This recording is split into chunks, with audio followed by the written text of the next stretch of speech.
Pledge allegiance to the flag of the United States of America and to the republic which stands one nation under God, indivisible, with liberty and justice for all. Thank you. Clark, will you do the roll call for us?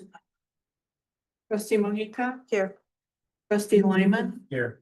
trustee Cascarella, Present. trustee Bowen, Here.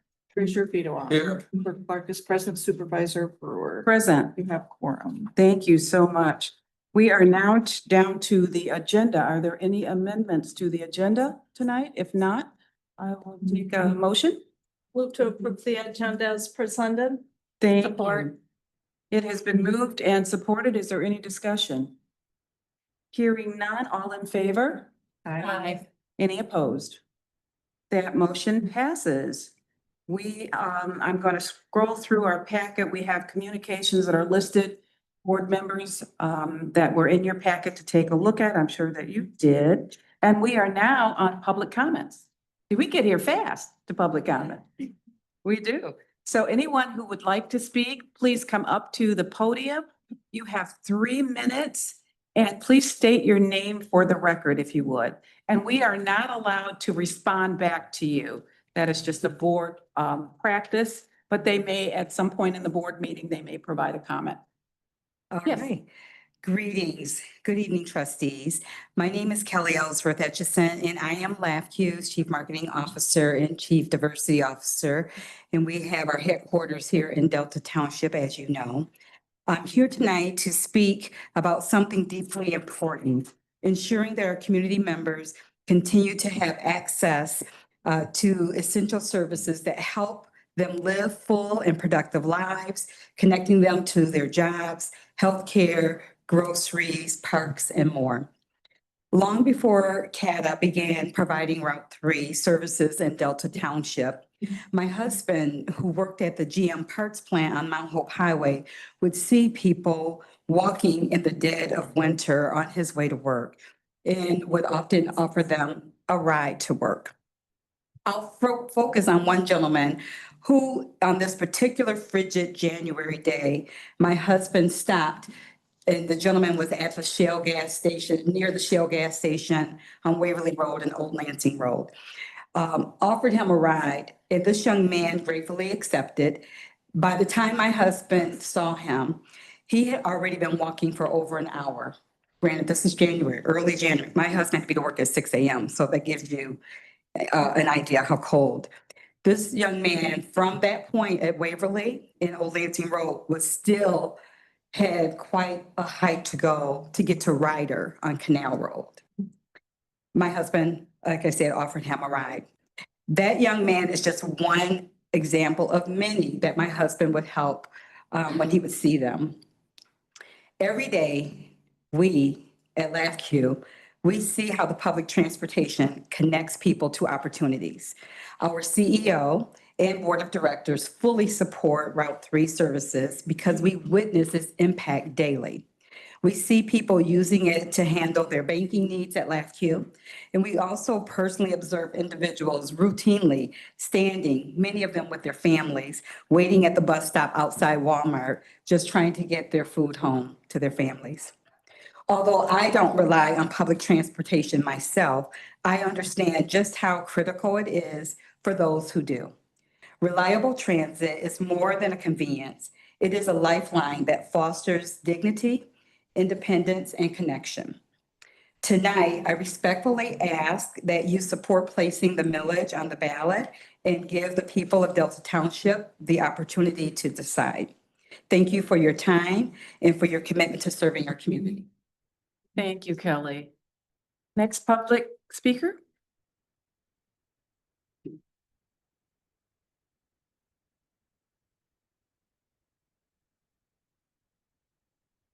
Hi, David Howell, Guinea Road, Grand Ledge.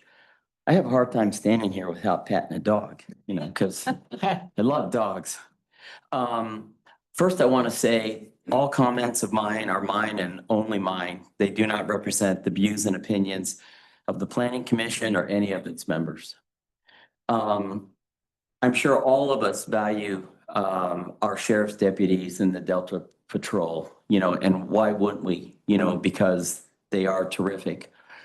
But one thing that we don't want to do is we don't want to make Delta Township less affordable for all of our residents. And so I had just a couple of questions after reading the information that was in the agenda. First question was, if the current expense under the current contract is $4.4 million a year, how did we get to $8 million a year for 2025, 2026 under the new contract? What will we be paying for under the new contract that we are not paying for now? And this is besides the obvious increase for more deputies. Secondly, to my way of thinking, the first consideration should be ways to operate more efficiently. Are there any areas where we can make cuts? Should employees be expected to contribute to some of their benefits, especially the insurances? And was the possibility of having our own police force fully explored? Meridian Township, 11,000 more people than us, but they do have their own police force. And if it's going to be $8 million a year, next year, it's going to be north of that the year after that, and north of that the year after that. So, have we fully considered that? Next, I would say a special assessment is probably the least democratic means to raise funds versus a millage ballot initiative in which the people are speaking. The reasons for choosing this method need to be fully explained. And I wonder whether or not there's going to be a communications plan to educate the public in a nonpartisan manner using press releases, press conferences, mailers, and Delta Magazine. And looking forward, what are the plans to fund the operations staff and maintenance at the new senior and community center? So should we expect to have another millage ballot initiative on the ballot next year to fund those services? Thank you. Thank you, David. Our next public speaker.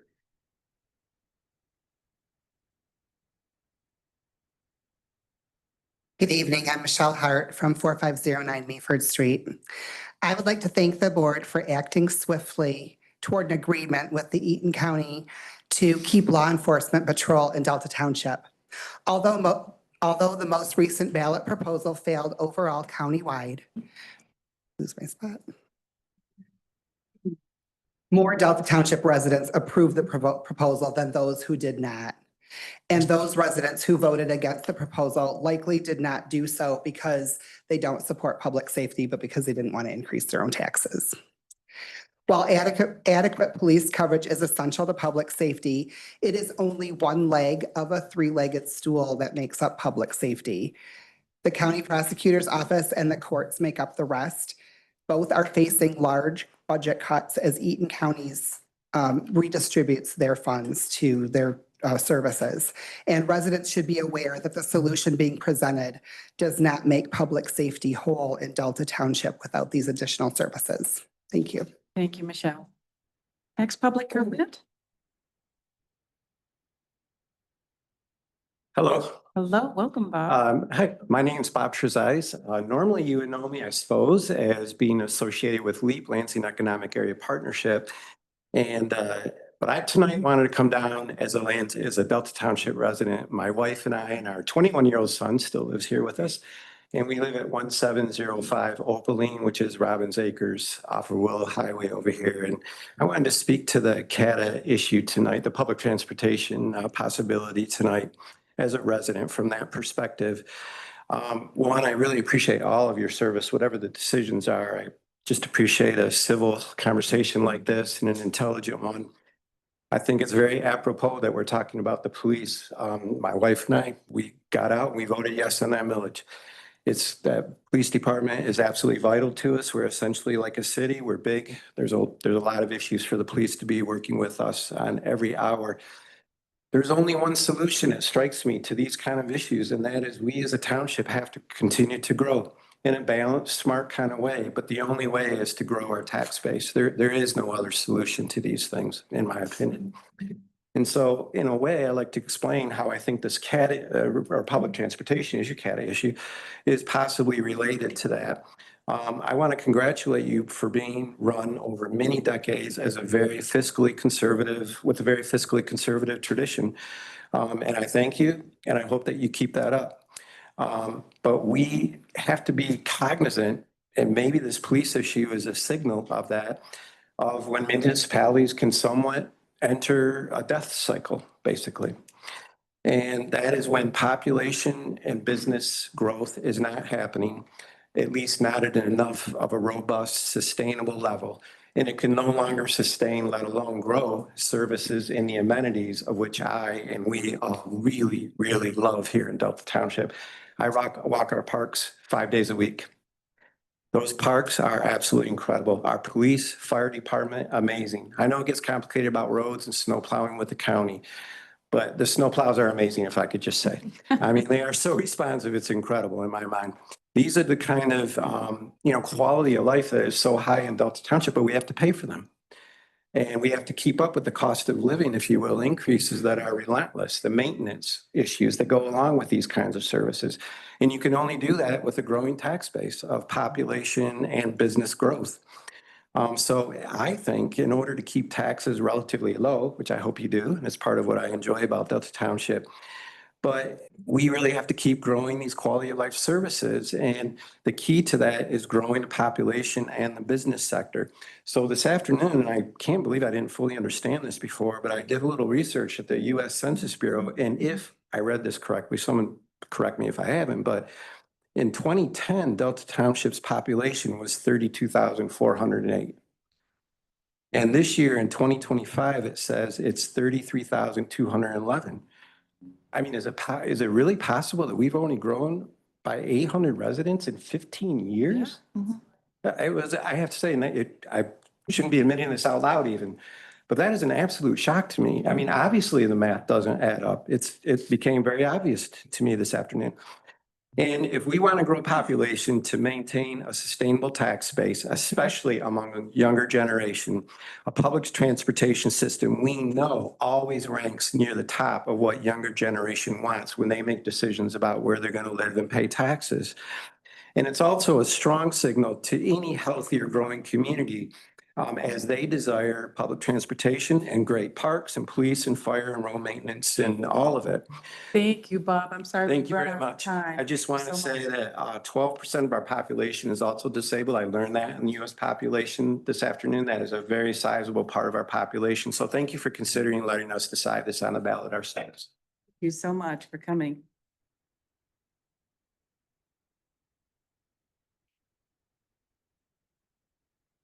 Hello, trustees. Good evening. My name is Sherry Ritchie. I live at 1206 Brookside Drive, 10-year resident of Delta.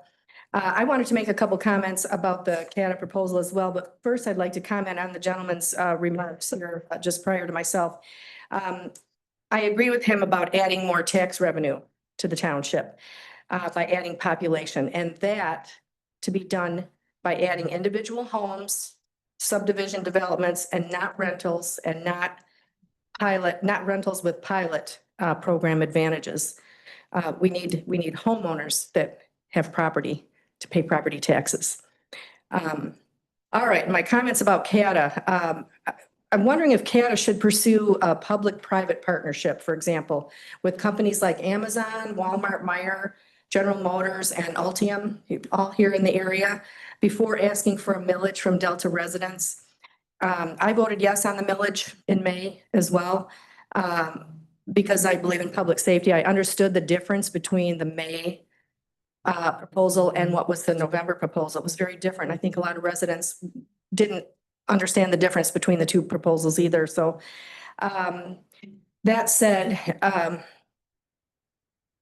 perhaps partnerships with these corporations, 5,000 rides a month not riders, but rides a month, which was discovered from the survey, I believe, does not equal the number of people riding the bus. If these people riding the bus to work 20 days a month, for example, that's potentially only 250 people. And I would hate to see it result in a situation like the CATA E-Tran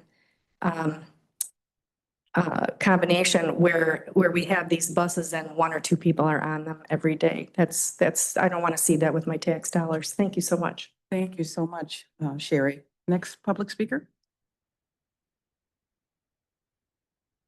Hello, everyone. My name is Julie Pinkston, and I am the president and CEO of an organization that represents the Tri-County for tourism. We're called Choose Lansing, and we are here today to advocate for the public transportation issue before you related to a millage. On behalf of our members in hospitality industry in this Delta Township area that have unsolicited come before me and mentioned that they are able to have a lot more candidates when they are putting out job opportunities for many of the hotels, especially in this area. Also, the opportunity to advance the employees that they have because they're getting a wider pool of people who can come here and work and have their employment come into Delta Township through being able to get to Delta Township. And so that is my message about who we represent and the message that they have passed along to me related to this issue. So I thank you for your time and your consideration. Thank you. Thank you, Julie.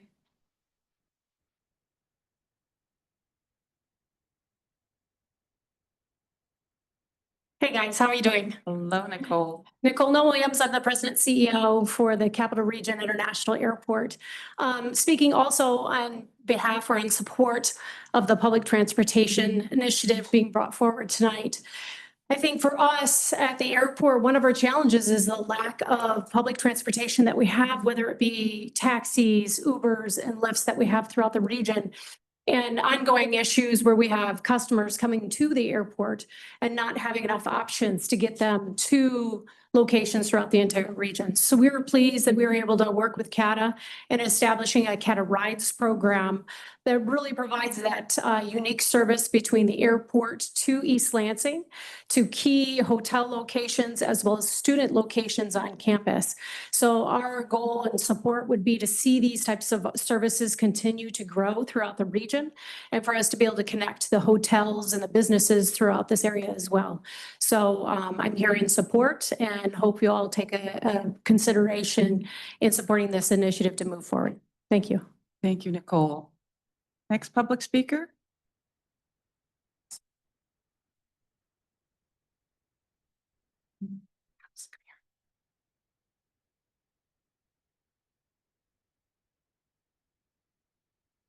Sure. Yep. Good evening, trustees. Good evening. My name is Deb Weiss, and I'm a resident of East Lansing, Michigan. However, I'm a senior and a person with a disability, and I use public transportation in all communities in this area. I utilize transportation assistance in Lansing, East Lansing, and to travel to Delta County. I have practitioners here. I shop here. I go to various restaurants here. So that is my personal experience. I'm also the chair of a legally mandated local advisory council that each transit agency must have for consumers to provide input on to the transportation authorities.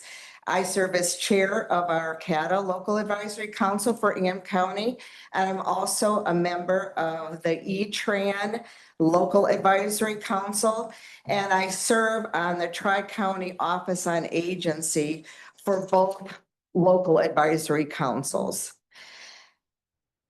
Individuals, I'm here to speak to the agenda item, also to support the ballot initiative for sustained funding for public transportation in Delta County. I have been in these communities for over 50 years, which, wow, is that amazing to say? And in the past, in order to get to Delta County, to any service in Eaton County, I either had to pay a double fare or once I got to Eaton County, had to transfer to an Eaton County bus, to get to where I needed to go in the township or elsewhere in Eaton County. I'm asking, we have comprehensive services in Delta Township now. The Route 3 extension, the Grand Ledge connector, the Charlotte connector, expanded services for Spectran, that mirror services for routes 3 and 12, and Cata rides. And without sustained funding from Delta Township, I'm not sure those services will continue. And they're essential for persons with disabilities and seniors to continue to get to work, to get to medical appointments, to shop, to visit family, go to restaurants, and live full lives. So I ask you to seriously consider placing the transportation initiative on the ballot. Thank you. Thank you, Deb. And to your guide, is it Hop? Yes. Yes. Gotta thank him too.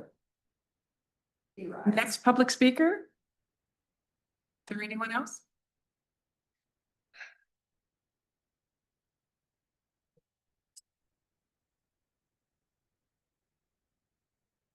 Good evening Supervisor Brewer and the Board of Trustees. I am Brenda Henderson. I live at 4808 Delta River Drive. Public safety has always been a concern of mine. I always say where we live out in Saratoga Farms, that area, that we're in no man's land. Sometimes we feel like we're abandoned. And I say that is because I very seldom see any police cars or anything, and maybe I'm asleep when that happens. But last week, unfortunately, there was a tragic accident on Waverly, Tecumseh and Waverly, where there was a hit and run and a person lost his life.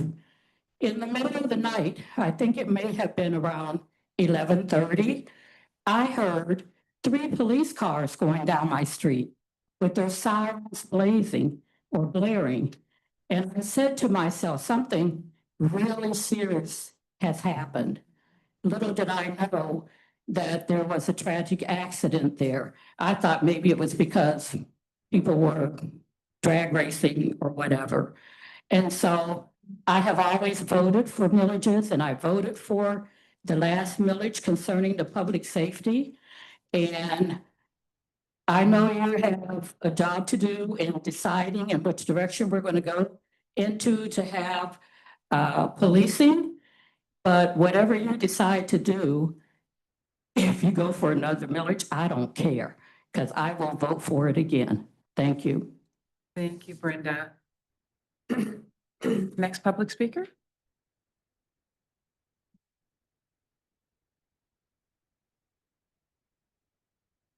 My name is Mac Wolf. I live at 1406 French Creek Circle.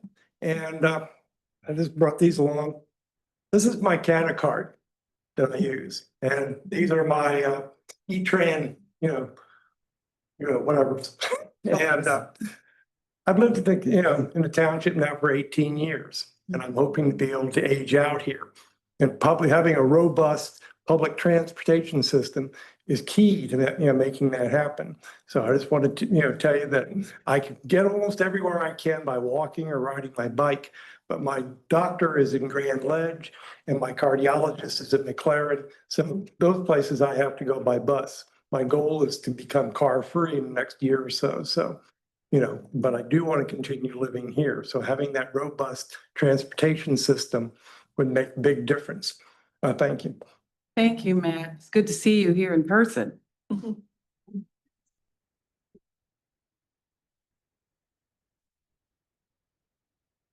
Good evening. evening. My name is Doug Dukevich. I'm 7115 Mandel Circle. Sorry, excuse me, can you repeat your name? Sorry. Doug Dukevich. Doug.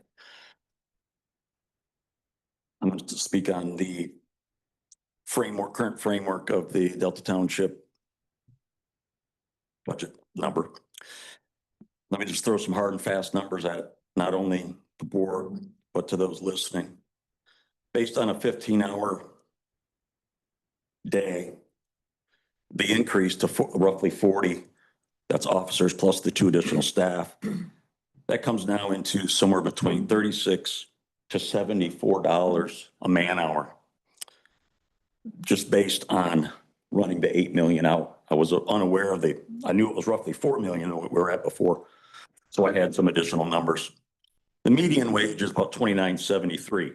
Not saying that our public safety aren't worth it, but this comes back to the point that's already been stressed here enough that we are not tightening our belts enough. You know my email now, don't you? Yes. And the negotiations that took place to create this framework was done poorly. I don't know who was at the head of it. I don't know if there's subcommittees, but to me, the township residents got raked over the coals with this one. And like it was said before, all we're going to do is see more increases. Now, again, these numbers that I just threw out, they don't include what the pension number is because we don't know that yet, nor the administration fees. Just want to make that point. But at least throwing out somewhere between $36 and $74 an hour, that's based on 50% active duty to 100% active duty. That's the numbers that we're talking about, folks.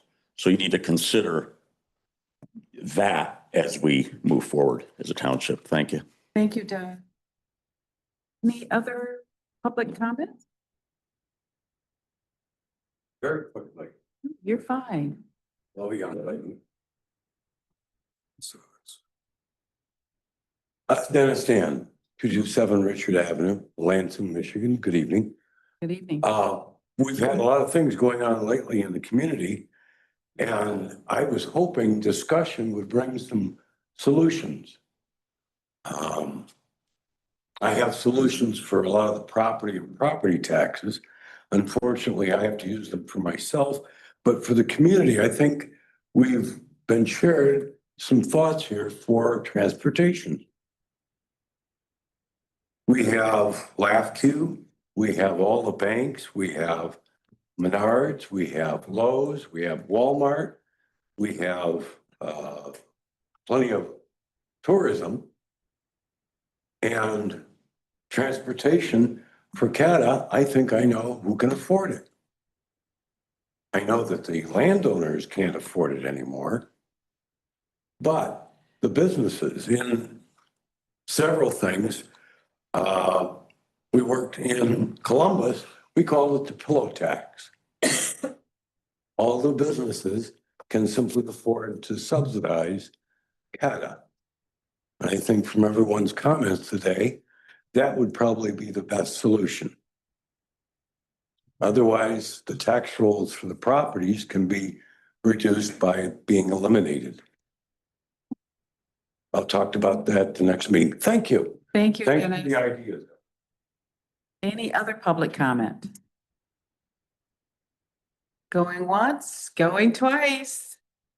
Okay, we're going to move forward with our agenda. We thank all of the public speakers tonight. Next on our agenda is the consent agenda. What is the pleasure of the board? Is there a motion? Did you skip communications? Oh, I thought I talked about that earlier before public comment. Oh. Yeah, I covered it already, sorry. So we are to the consent agenda. What is the pleasure of the board? I move to approve the consent agenda. Thank you, trustee Malika. Is there support? Support. There is, it's been moved and supported. Any discussion? Roll call vote, Madam Clerk? Trustee Mohica, Yes. Yes. trustee Cascarilla, Yes. trustee Bowen, Yes. trustee Lyman, Aye. treasurer Fedorov. Yes. Clerk Clark is yes, supervisor Brewer, Yes. motion carries. Thank you so much. We are now on to board and commission appointments. And I would direct the attention of the memo to the board members regarding the appointments. I am recommending this past week, we had a wonderful, oh, you're fine. We had a wonderful conversation as we've been trying to do with board candidates. And this past week, I had trustee Bowen. She joined me on the call to have a conversation with all of these candidates along with the directors for for the respective departments. So I respectfully submit for your consideration the following individuals to be appointed to the respective Delta Township boards and commissions. For the Saginaw Highway Corridor Improvement Authority, also known as CIA, we are recommending Rachel Elsinger to be reappointed for a 4-year term. We are also recommending a reappointment of Calvin Jones to that very same committee for a 4-year period. And then for our Delta Township District Library, we are recommending Edith Suttles for a reappointment for a 4-year term. And then we have a new board member for the District Library Board. That's Tina Brill, who would serve a 4-year term. And I don't know if any of these candidates are here in the room. There's so many. Who's got their hand? Tina. So Tina is here. If you have any questions or anything you would like to ask of Tina, she is here. If not, I will move the motion, and I move that the aforementioned persons be appointed to the identified township board or commissions, and that the clerk is hereby directed to send notification to the selected individuals informing them of their appointment. Is there support? Support. It has been moved and supported. Is there any discussion? I'd just like to say, having sat in on the interviews, that I really appreciate Supervisor Brewer's leadership in this new process of allowing board members to get to know our commission members. And knowing Rachel and Calvin have served on the CIA board, but learning more about their background in public service and what they've done in this community, and what they continue to do for this community. And then Ms. Suttles and her deep experience with the library board, and, you know, when the library was established and all this. And then welcoming Tina to our commission. She's a new member of our community and looking to get involved. It's just so nice to connect with people and to talk about our shared values and our way we like to live here in Delta Township. So thank you all for attending the interviews. Thank you, Trustee Bowen. Any other discussion or comments? Hearing none, all in favor? Aye. Any opposed? That motion carries unanimously. So welcome, Tina. We're glad to have you. Thank you for serving. And congratulations to all of the other candidates that were reappointed tonight. Okay, so we're going to keep moving along on our agenda. Trying to see where we did consent. The next thing is item number 11, the special land use permit, and I am going to turn that over to, is that Peter? Is that going to be you? Dave. Dave's going to come up and tell us a little bit about this. Thank you, Dave. Good evening. Good evening. So before the board tonight is the vote for a special land use request for an automotive repair facility at 610 Elmwood Road. That's a warehouse space behind the strip mall on the southeast corner of West Saginaw Highway and Elmwood Road. The larger businesses there would be Goodyear Tire and Wayback Burger. We have a gentleman who's just starting his career and is looking to start a facility. It went before a public hearing. There were no public attending to ask questions, and it was recommended for approval unanimously.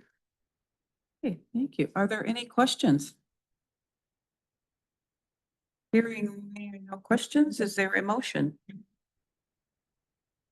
Oh, sorry, thank you. I move that the Delta Township Board of Trustees approve the special land use permit request from ENN Auto Solutions to establish a vehicle repair facility at 610 Elmwood Road, parcel number 040-047-300-020-00, as described in case number PSL 2025-0002 for the following 3 reasons listed in the packet and subject to the 10 conditions of approval. Thank you, Trustee Cascarella. Is there support? Support. This has been moved and supported. Is there any discussion? Hearing none, all in favor? Aye. Any opposed? That motion carries. Thank you so much. Thank you. We are now on to number 12. And that is going to be a resolution about fire prevention and safety grant application. And Chief Feichner is coming to the podium. Good evening. Good evening. So I'm going to wrap up 12 and 13. I know you'll handle them separately, but I'll Yes. wrap them up in the PowerPoint here.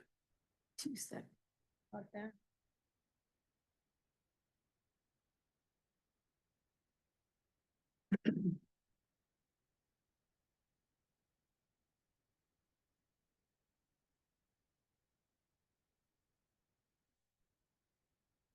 see what you mean. I do want to pet the dog. It's hard then too.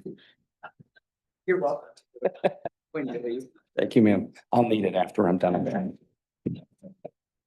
Madam Supervisor, members of the board, come before you today for your endorsement in order to apply for these two grant programs. There are two, the SAFER, which is a staffing grant program, and the Fire Prevention and Safety Grant programs. And these are federally funded. They are part of the Assistance to Firefighter Grant programs. They have those for these two. And then the third grant program is for equipment and so forth. Go ahead and change the slide, Mary. There we go. There we go. So SAFER is the staffing for adequate fire and emergency response. And as I stated, FP&S is fire prevention and safety. I use those acronyms to try to make the slides a little shorter. And as I said, those are funded through FEMA and the Department of Homeland Security. The purpose of the SAFER grant is threefold. It helps local fire departments make sure they have adequate staffing to respond to emergencies and for adequate deployment. We're a full-time fire department, which means we are evaluated based upon the National Fire Protection Association, NFPA. You might have heard that, 1710, which says at least within the first 9 to 12 minutes of any fire-related incident, we have to have about 17 people 90% of the time. We don't have that, which is why we have mutual aid. Most fire departments are going to use mutual aid to do that. However, even at our current staffing of 15, if we think about all the medicals and all the other calls we're on, they're not just sitting there at the station ready to go. It helps with 24/7 staffing. And also, as I said, it helps get people to the scene that we need. Go ahead, Mary. Fire prevention and safety has all of these bullet points. I'm not going to beat them all up. But more to the point of what we're going to be applying for is the fire code enforcement. Currently, at the fire department, we have Captain Mike Ruster. He is the one person that works with building and planning and does fire inspections. And we have identified some gaps in our service delivery when it comes to fire prevention. More on that in a moment. And this SAFER grant is a 3-year program. This is only a 1-year program, but we'll get into that a little bit more in a minute. So the SAFER program, as I said, it's for 3 years. There is no limit to the amount of firefighters you can ask for, but we don't need to shoot for the moon. Our gap analysis says if I can put 2 more people on a shift, that allows us to do 2 things. It allows us to get another ambulance in service, while also allowing us, if we need to get the ladder in service, they can hop like we currently do at Station 2. They can go from the ambulance to jump on the ladder to take that to the fire scene as well. That's how we arrived at 6. That gives us 1 more ambulance per shift. Go ahead, Mary. The SAFER funding breaks down like this. It's a 3-year grant program. So it's a nice typo. So for the first year, it's not 25, it's 35%. So we only have to cover 25% or 35% for the first 2 years. And then we're on the hook for 65% of their wages year 3. This covers regular salary and benefits that they would otherwise be entitled to. Go ahead, Mary. The anticipated timeline for both of these is July 3rd. Once that happens, we often get asked, well, then what happens? Well, there's a computer review where they make sure all the boxes are checked and all the information is appropriate. It then goes out to a peer review system. They have fire and industry experts. They review hundreds and hundreds of these things from around the country. They score them. If they make it through the computer score and the peer review score, then they go to technical review. Technical review is the last step in making sure that, oh, this is for staffing. Are they indeed staffing? Is the cost relative to what we would expect to pay for these firefighters? If it gets past that, then the grant award should happen this fall. And then, as I stated before, it's a 3-year performance period. So if we hear about it this fall, that would move us through 28. So again, this is more for just review information. It helped us with our deployment analysis. It does help us get our ladder truck in service, and it increases our ability to continue to meet our service demands. We're averaging over 30 calls a day. Do we have 30 calls every single day? No, sometimes we have maybe in the 20s. Some days we're closer to 40. So if you do the math in your head, I have 3 fire stations, and that's over 10 calls a day. If you add in some training, you add in the calls are about an hour and a half to 2 hours, depending on how long, let's say maybe the wait is at the hospital, there's not much time left. Right. Go ahead, Mary. So our calls continue to increase, and currently right now with our mutual aid for our medical calls, I talked about being able to staff another ambulance. Right now, we ask for help from, if we just talk about Grand Ledge and Lansing Township, we ask for help covering our medical calls about 4 times for every 1 time they ask us. It's busy all over. It's not just us. Lansing's busy, East Lansing busy. We heard about Meridian earlier. Everybody's busy trying to cover their calls. We're just trying to make use this grant program to just put 1 more ambulance into the system. Thank you, Mary. Again, Lansing Township, Grand Ledge, everybody faces staffing response. The other problem with staffing separate from this is it's a hard, I hate to say the expression these days, but it's hard these days to find qualified firefighters. It seems everybody is trying to get from the same pool, and there's just not enough qualified candidates out there. So what many have done is have hired firefighter EMTs, and then we send them to become paramedics. The other thing, as I mentioned, between traffic that's always increasing, which means our transport times are longer, and ER capacity, we oftentimes have ER waits where we take somebody to the hospital and they'll sit, we call it wall sitting, and they'll be on the wall for a half hour. We've had a couple occasions where it's been 2 hours. And when that happens, that ambulance is out of the system. So how can we get another ambulance in the system? This is going to help us do that. Go ahead, Mary. Thank you. Already talked about 1710. Staffing another ambulance equals more revenue. If we get even some of those 4-to-1 calls back, we should add somewhere around $150,000 in billables back into the numbers, actually 165 and some change, but 150 that we should be able to bill back, which again helps reduce our cost burden long-term for the life of the grant. Go ahead, Mary. What you see here on this graphic is 2 questions that normally get asked when we talk to people about the staffing graph. What we see here is the call volume. The graph on the left is just, as you saw in my annual report, is just the call volume. And then on the right, what you see is just the EMS call volume. The orange line is the percent increase year over year that each one was. So you have, let's say, the number of calls on the left and the percent off there on the right. We do see that, back in 21, we had what amounted to be a 15% increase in calls year over year. That was the tail end of COVID. So that's a statistical anomaly.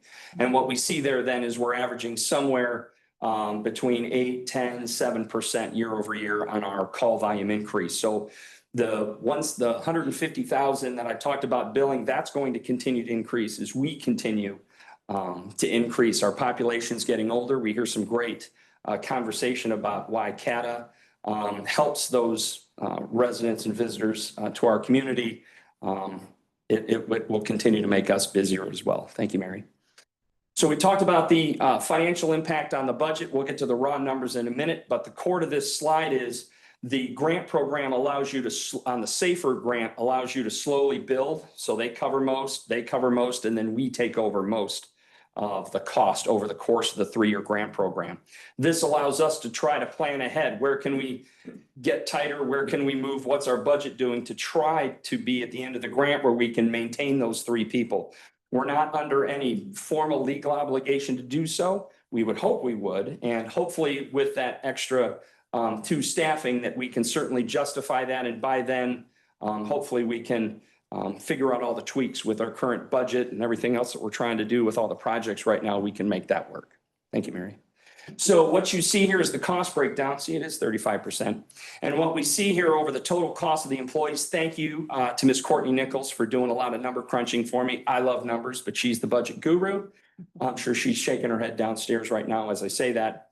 But the annual cost of, we can see the firefighters. So these are real numbers for year 1, year 2, and year 3. And then you can see what the grant's going to cover and what the township is going to cover.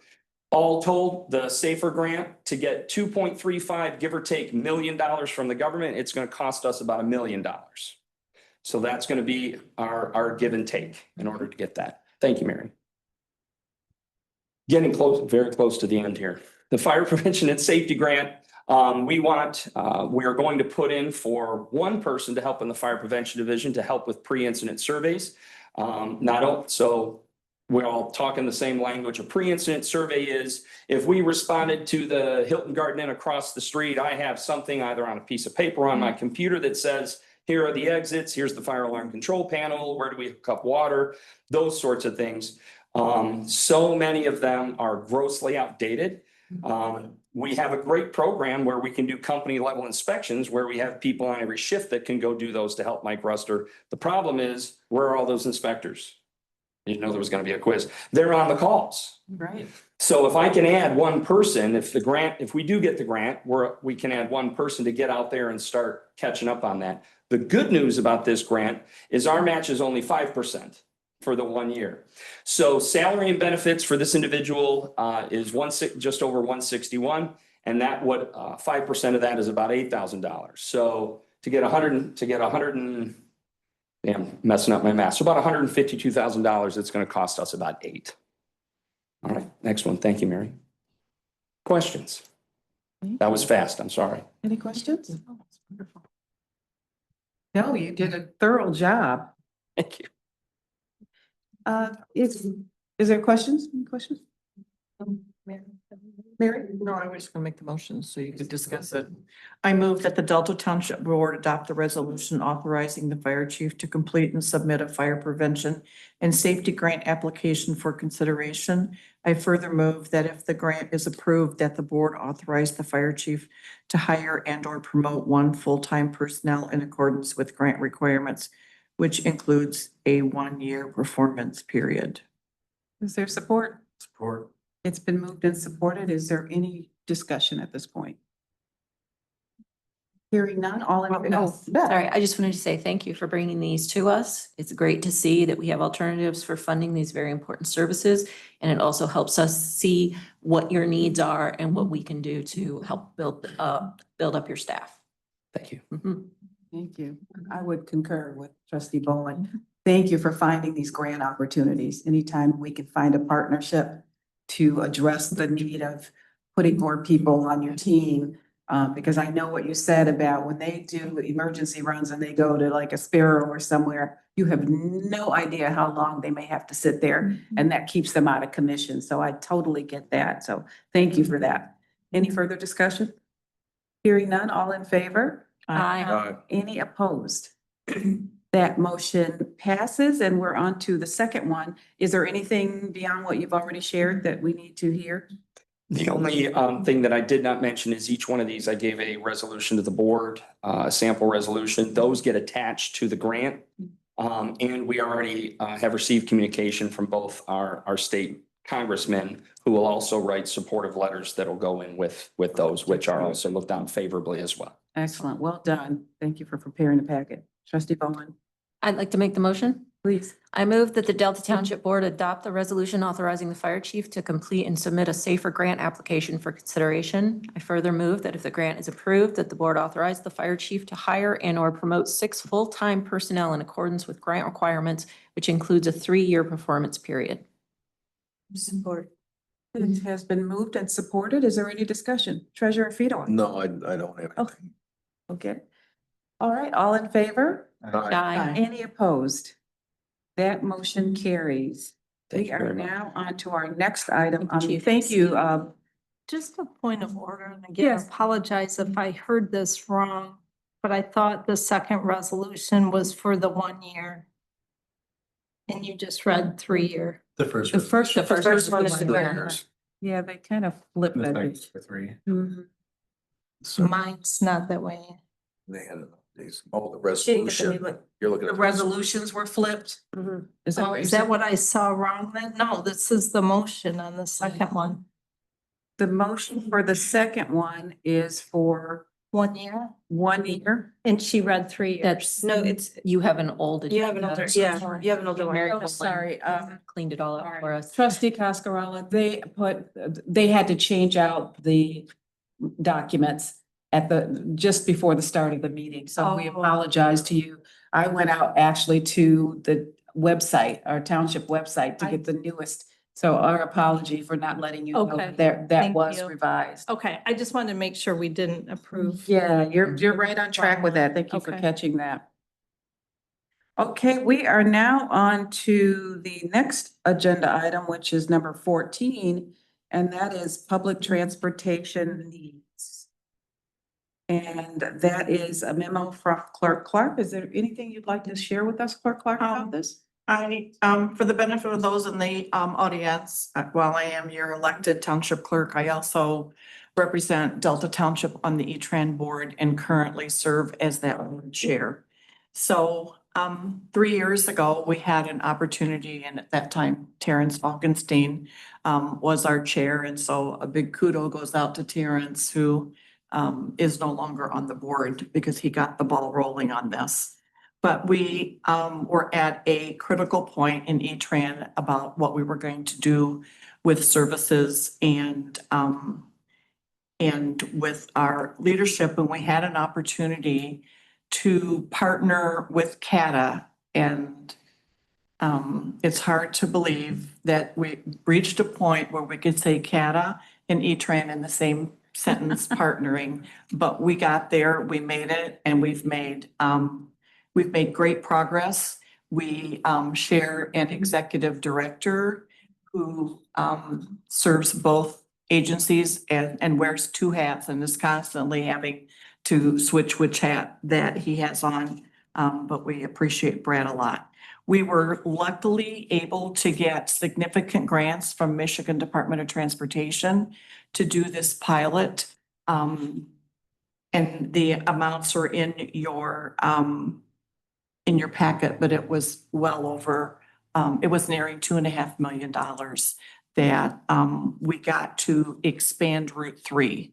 And the purpose, and which is the one that comes down Saginaw. And the purpose of expanding Route 3 was to be able to get some area close to where our industrial district is, but also to hit the far west part of the business district in Delta and come up Marketplace Boulevard.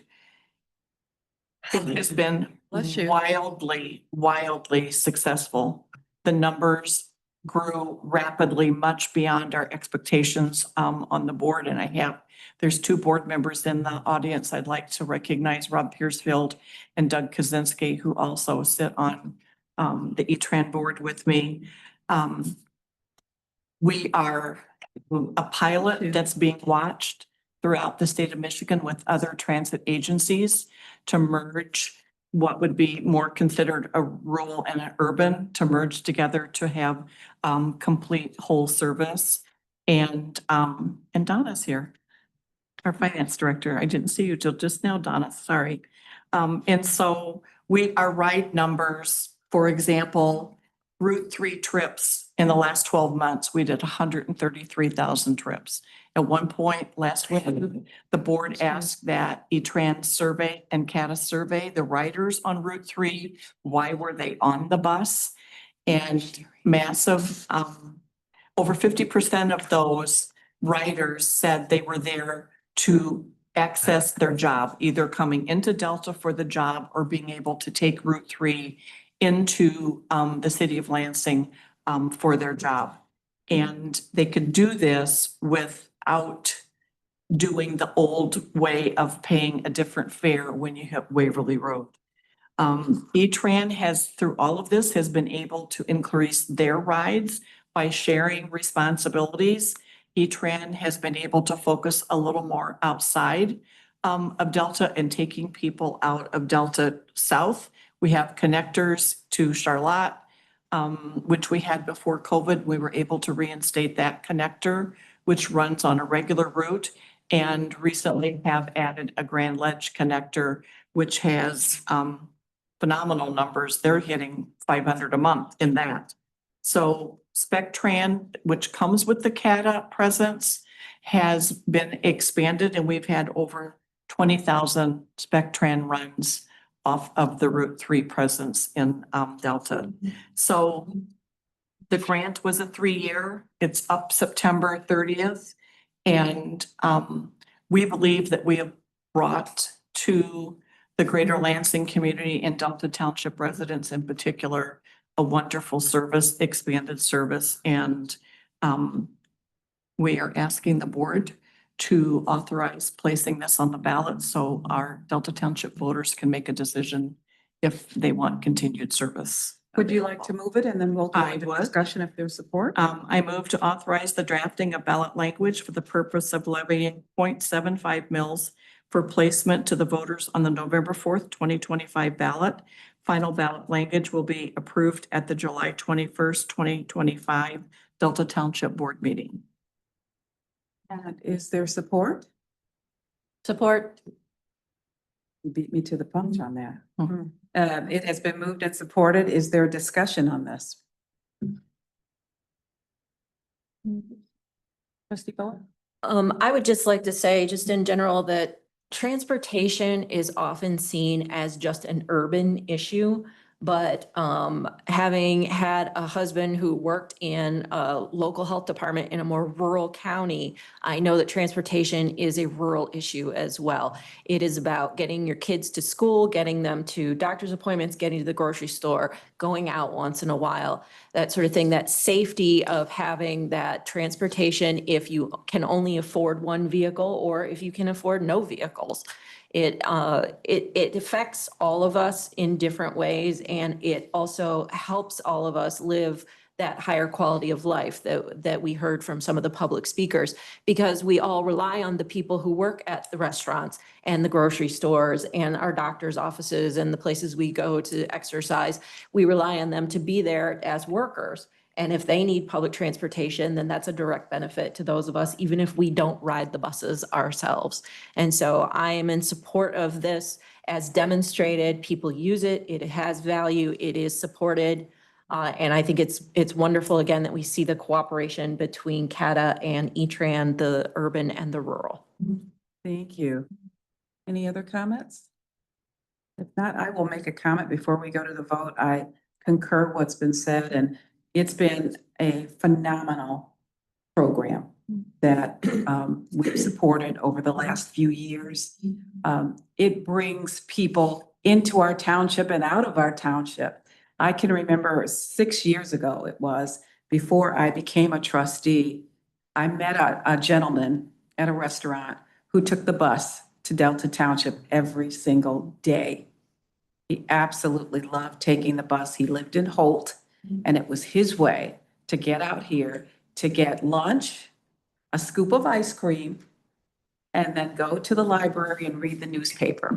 I have not kept up with him over the years, but he did it every single year, and that so impressed me. And I shared that story when I sought appointment to this board 6 years ago, because I felt like that represented the township. We continue to say that we're a place where we want everyone to work, play, and live. And that's what they do. And transportation is a critical part of that three-legged stool. And I stand behind it and I support it. And I'm pleased that it has done so well over the 3-year pilot program. So having said that and not hearing any other comment, all in favor, please say aye. Aye. Any opposed? That motion carries. Thank you. Thank you. All righty. We are now on to the manager report. Thank you, Madam Supervisor. Just a reminder, we have a busy day tomorrow.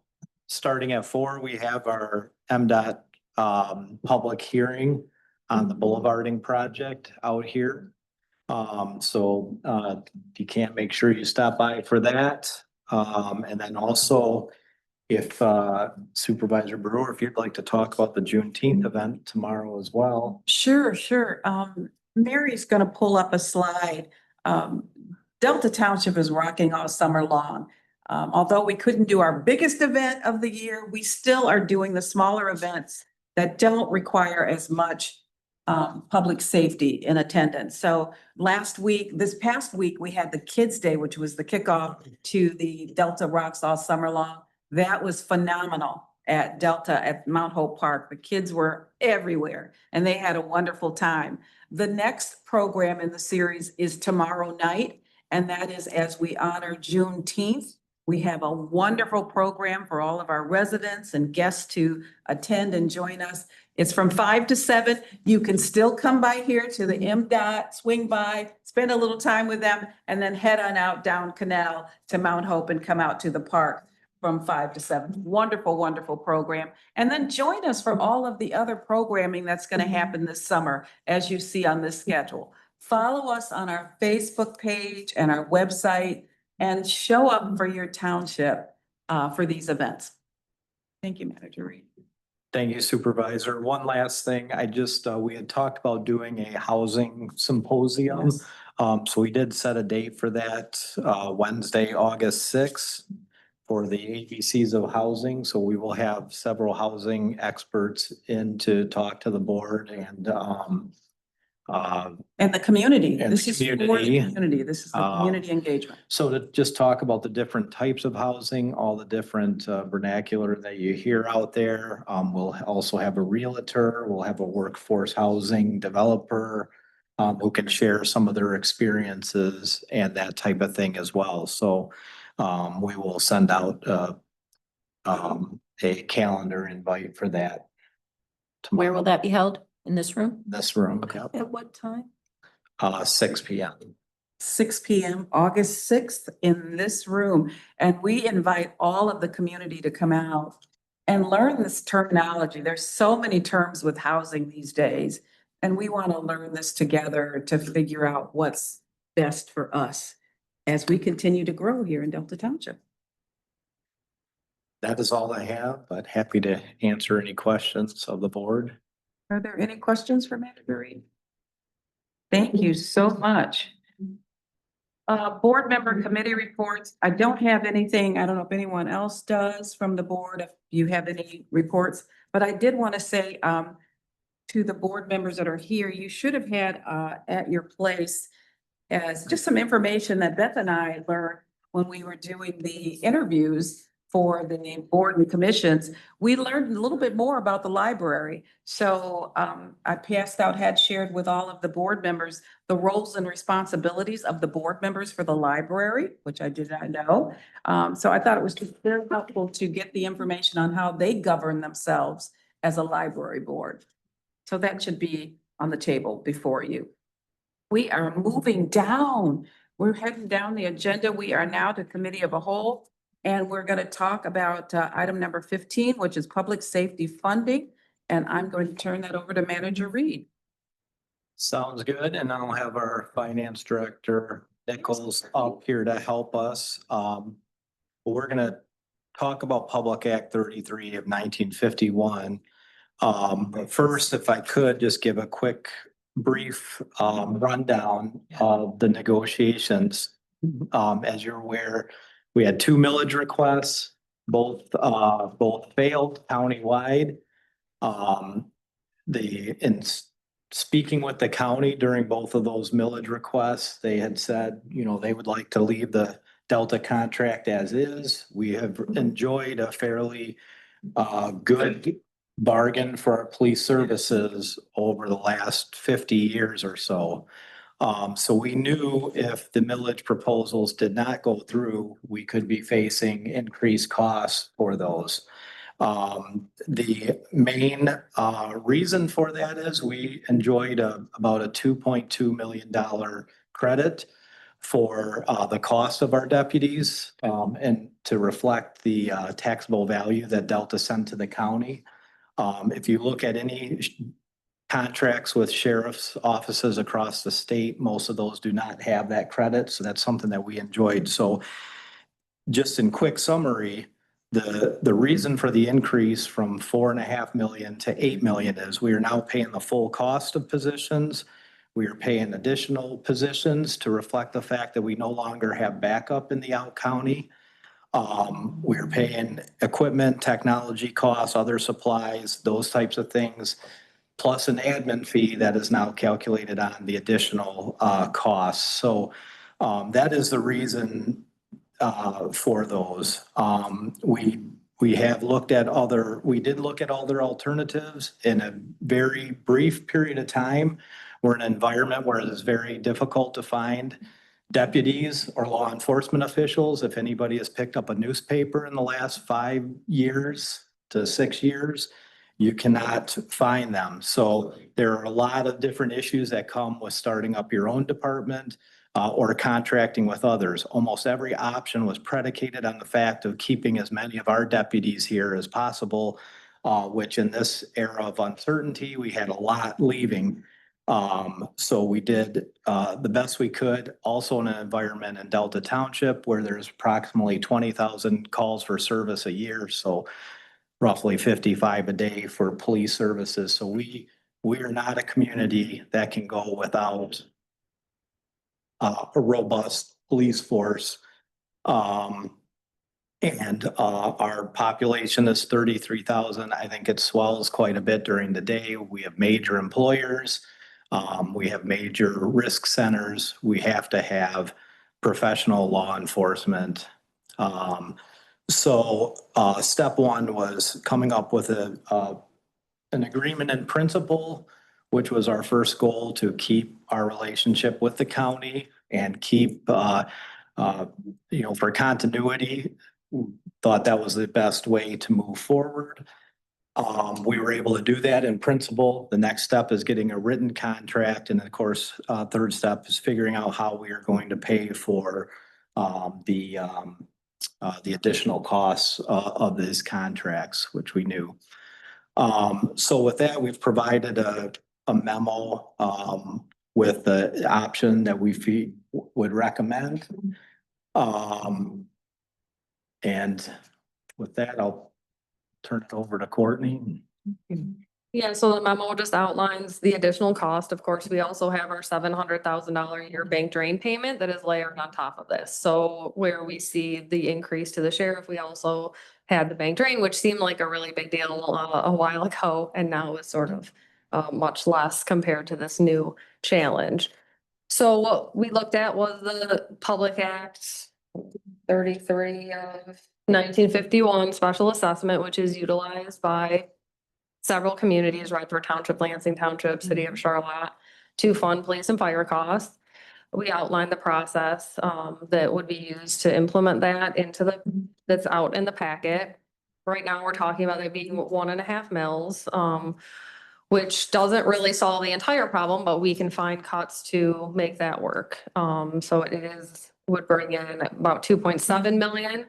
So that would leave, pretty substantial amount that we would kind of be finding on our side of the aisle.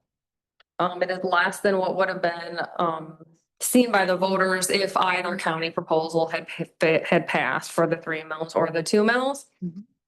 So as the memo describes, it's a 2-step process. Basically, we would hold 2 public hearings. One of the things we wanted to do if the board wanted to move forward with this process is kind of get an idea of those dates. Yes. Because we need to have this wrapped up by mid-October. And so I think it'd be better to do this, as soon as we can. So what we proposed was adopting the first resolution July 7th, holding the public hearing August 4th, and then the second public hearing September 2nd, which gets us done in plenty of time for the kind of mid-October deadline. We should be able to structure the letter, the very first letter, to have the amount, because the special assessment district is the entire township. There's really no getting in or out of it, and it's all ad valorem. So it's just based on your property value, just like any other tax. So we can be upfront with the cost right at that very first letter, because we know what it's going to be. Those values were set December 31st. We do have a meeting tomorrow. I have a meeting tomorrow with the attorney that will be helping to draft. So, if there's anything that we need to flesh out. We'll start working on the resolutions and all the letters and documents. We're getting some samples from some other communities. But really, probably the biggest thing would just be sort of buy-in on the schedule.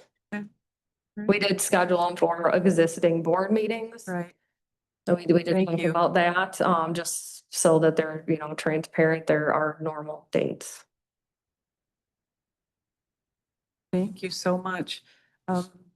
This is not a voting day or issue. Yeah. So this is just a presentation to us and to the community to let you know the dates that we will be having public hearings on this matter. So July the 7th will be the first Well, one. August 4th will be the first one for the public hearing. The For the 7th, public- we the would start 7th. all this. Yeah. Yeah. Okay, sorry, I apologize for that.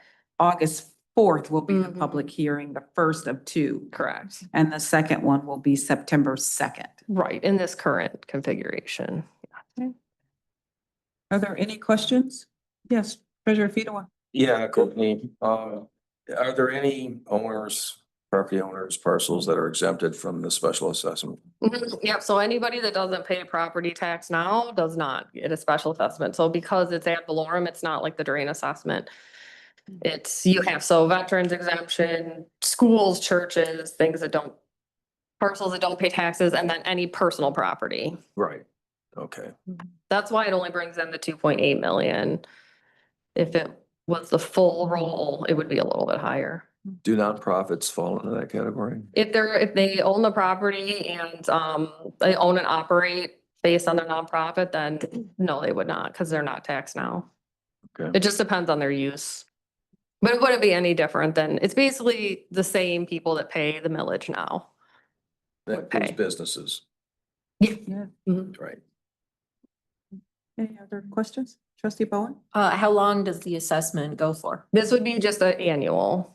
Okay, and we would renew it annually as per our needs. Can we adjust it at the Mhm. annual, either up or down? Yep, and that's why you have to have the public hearing every year. Okay.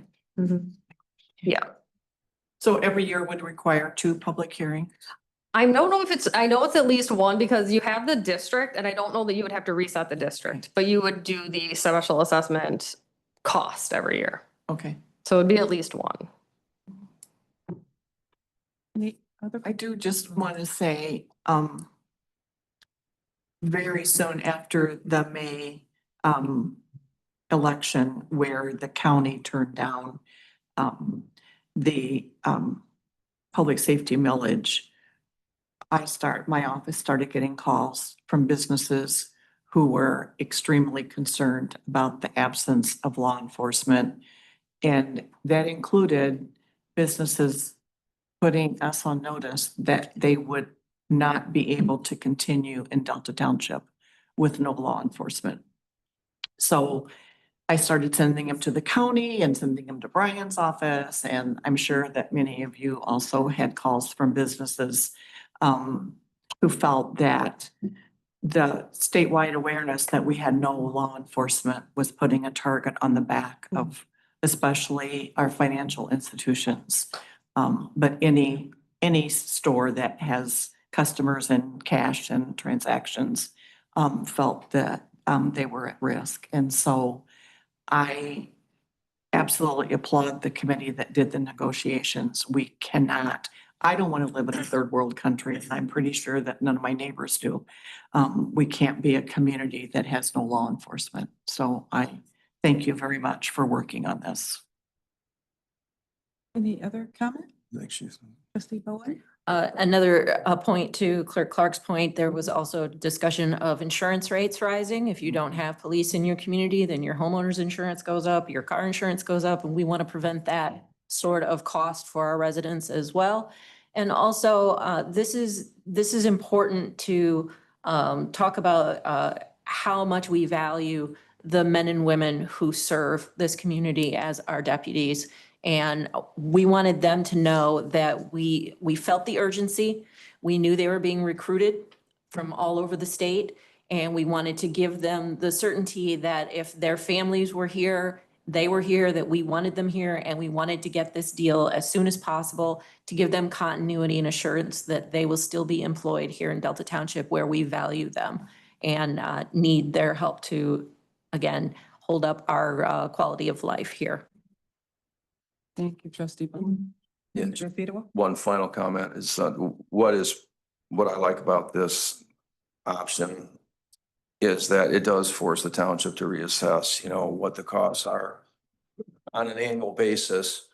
So, we are accountable to actually, what is the amount of personnel we need? Is it over budgeted, under budgeted? And we do have to reassess that on an annual basis. So, and the public will have input on that as well. So it's pretty open and transparent. So that's, one of the pluses of going this route. Thank you. Thank you.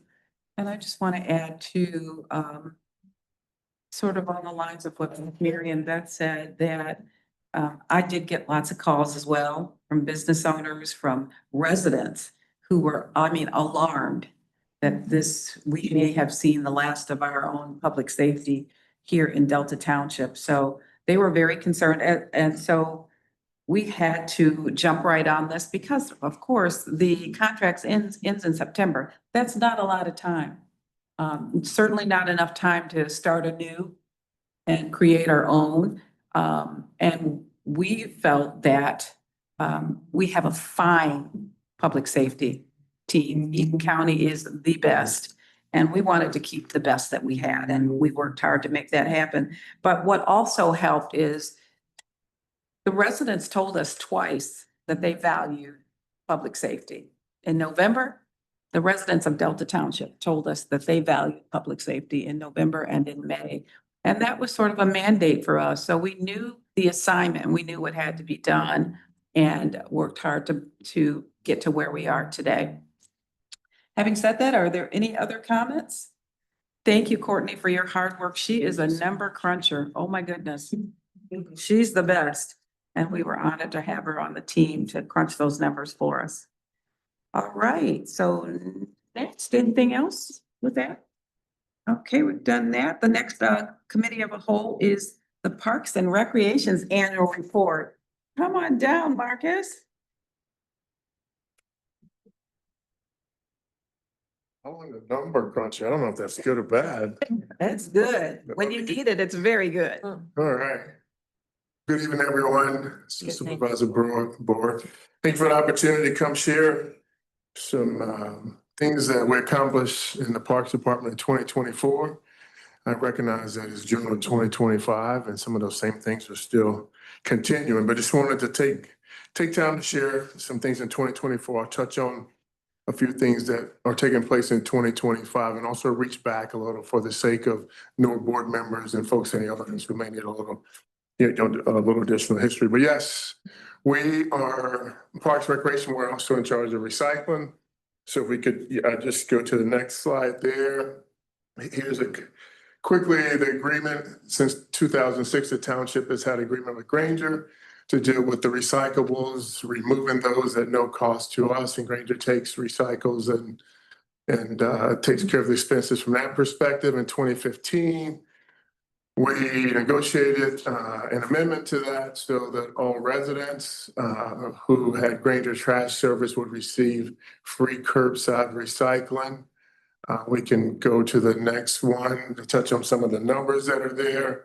And this report comes from Granger on an annual basis. And you can see of those residents who are eligible for Granger trash curbside service, 69%. I don't know what I'm saying that. Yeah, 69% of those have taken advantage in 2024. And the bottom shows the street side, meaning the curbside recycling that takes place at for pounds that are recycled, and then also what's at the drop off, meaning the recycle center. For those who can't see it, the curbside for 2024 is 2,203,848 pounds and 529,000 pounds roughly for the recycle center.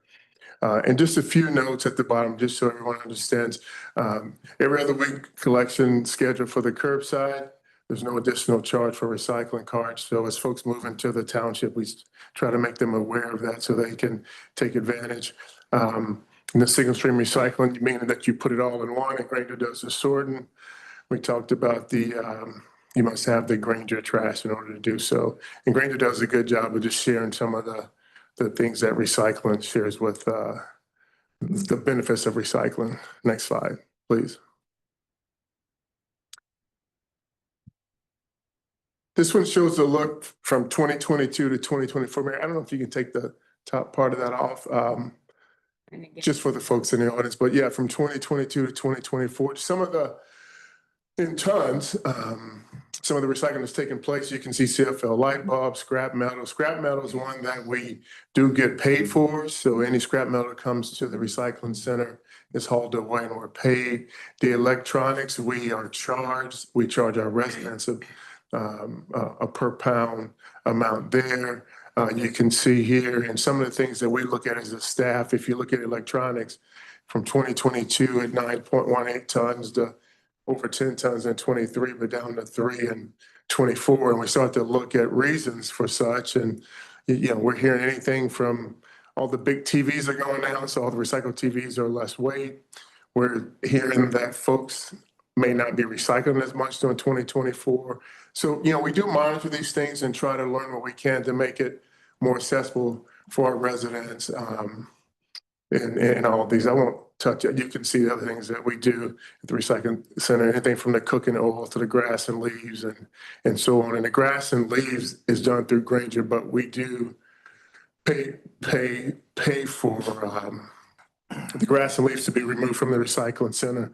That's why there's a charge to our residents, and we did have to raise that charge a little bit, and we certainly heard about it. But I think everyone certainly understood when Granger raised their fees that we just had to go from $1.25 a bag up to $2 a bag. So it wasn't a huge jump, but it may have been for some. So, and then just the bottom, those are pretty much the Granger ones that I touched on earlier as to what they are recycling: paper, boxboard, glass, and plastics, and so on. So we continue to see some dips in recycling at the recycling center. I know initially when we went to the curbside option for our residents, we thought we would see a huge drop in the number of folks who would use the recycling center. But I think what we've learned over the years is that, coming to our recycling center is a social trip for a lot of folks. So they certainly enjoy coming there. And then there's something, a lot more things they can recycle at our recycling center versus curbside too. So we'll continue to monitor that. It's currently open 3 days a week. So we, that's worked well for us. Next slide, please.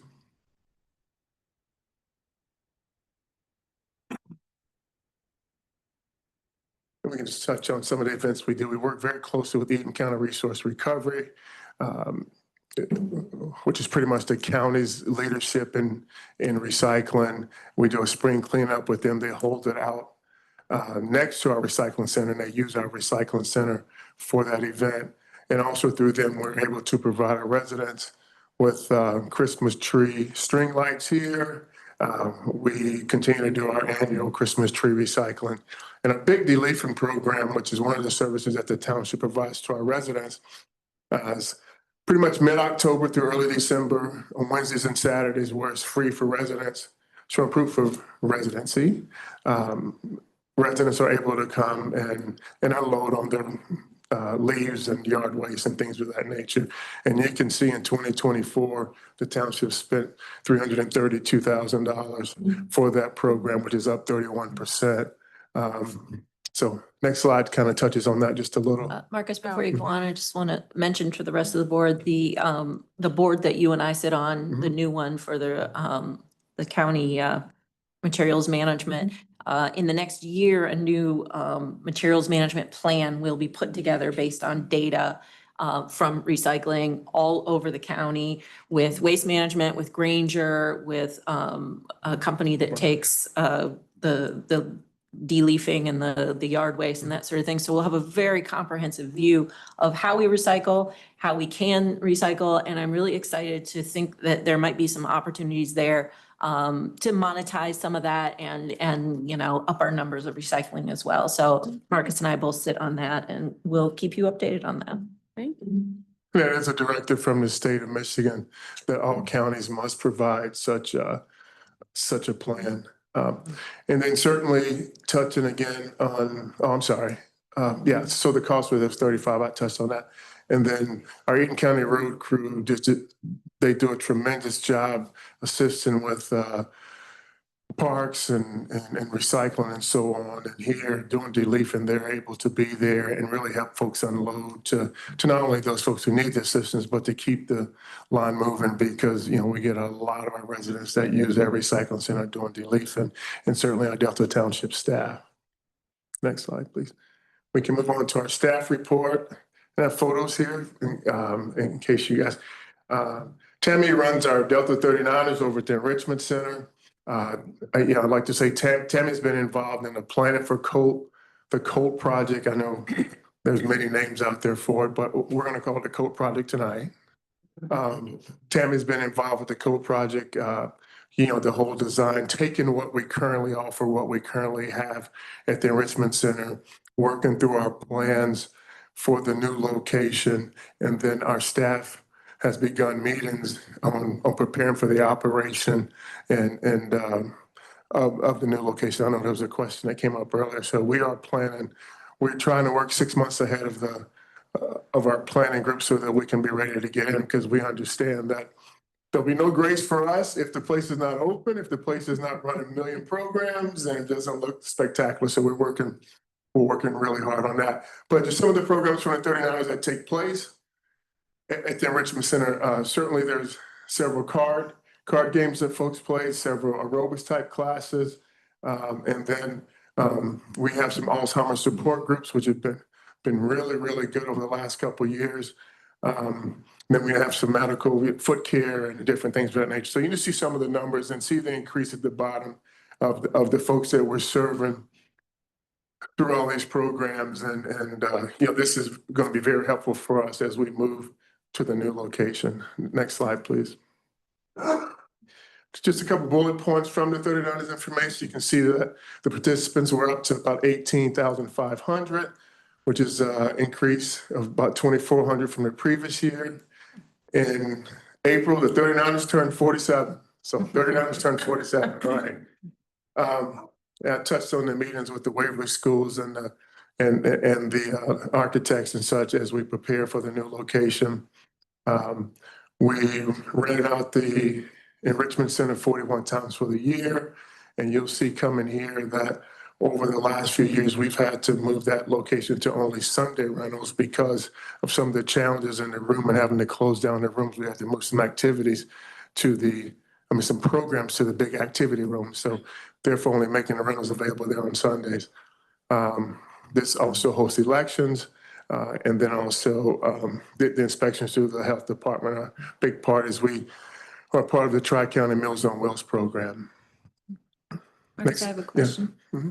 The 18,498 participants in 2024, are those all Delta residents or are we attracting people from outside as well? We do attract from the outside.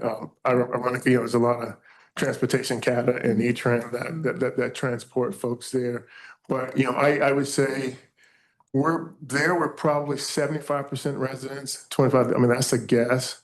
But the majority of our folks are Delta residents. Yeah, and that's a good portion because we know that 1 in 5 residents in Delta is over 65.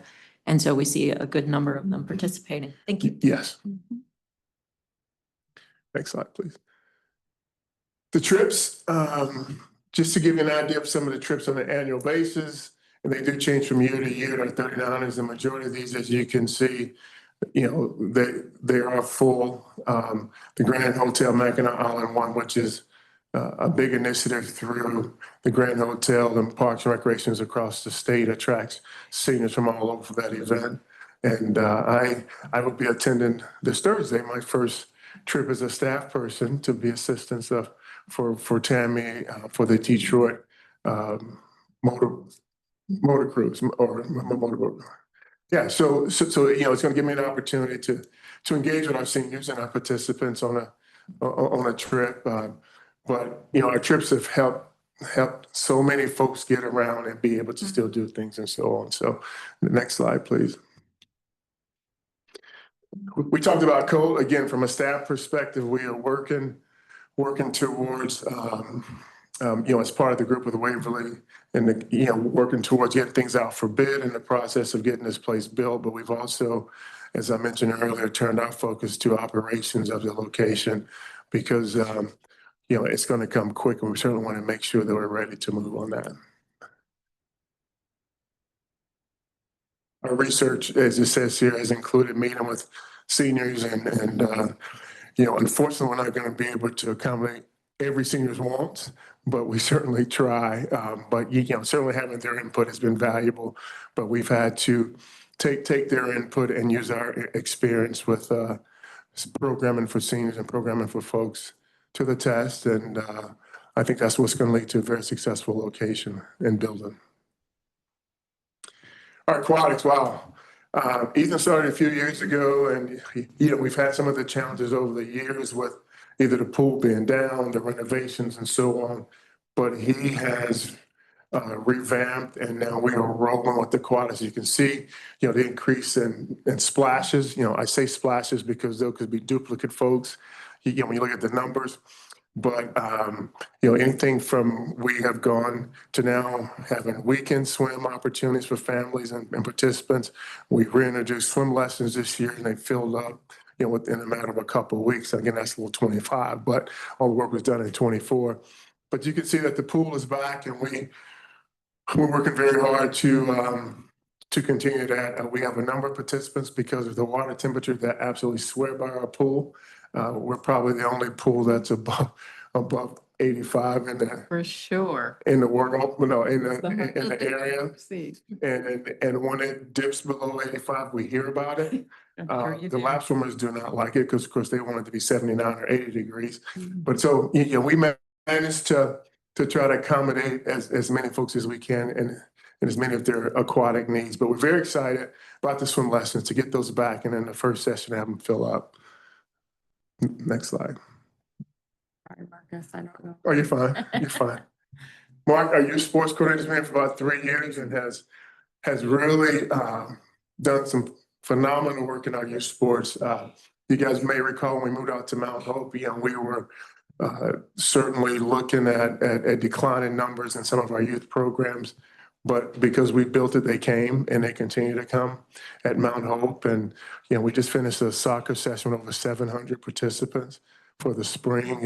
And that's more than those numbers had shown since I've been here. And our flag football program at Mount Hope has been revamped. Our youth basketball, we use Waverly East for camps. And we've also seen an increase in our field rentals and tournaments. This past weekend, we hosted a girls fast pitch softball tournament that used Mount Hope and Erickson.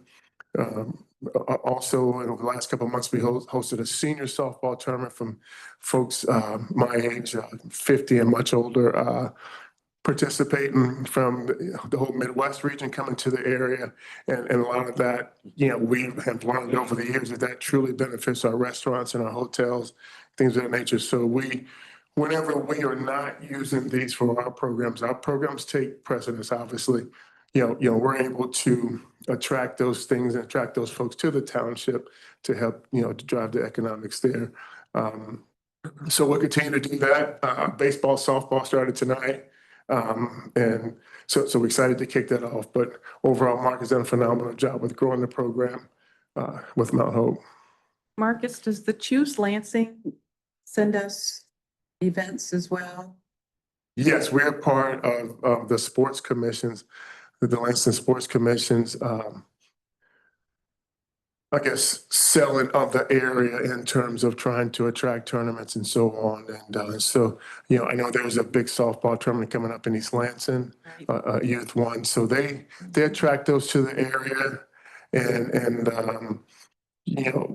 they work with the hotels to take care of those folks and so on. So it's been a great opportunity for us. And then just the adult sports, we all know that adult softball continues to decline, but we still are blessed to have 49 teams and 740 players and the opportunity to get out and recreate and play. And we also have leagues from the state of Michigan and also a church league. So, we've been able to provide adult softball opportunities for those that still want to play, even with the decline over the years. I think we all have heard about the decline.